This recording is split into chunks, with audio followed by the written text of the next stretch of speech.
আজ বিকালের টিফিনে ছিল গরম গরম স্যান্ডউইচ আর কফি। সেই ভিডিও নিয়েই তোমাদের কাছে চলে এলাম আরও একবার।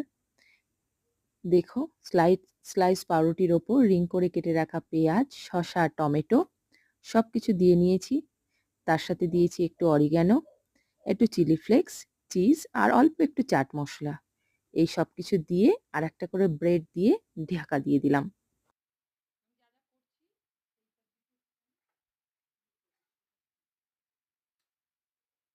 এবার ব্রেডগুলোর ওপর অল্প করে বাটার ব্রাশ করে স্যান্ডউইচ মেকারে দিয়ে দেব।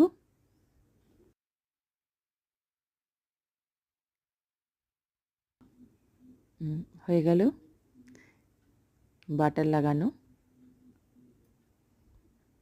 এবার একদিকে কফিটাও বানিয়ে নিই ঝট করে।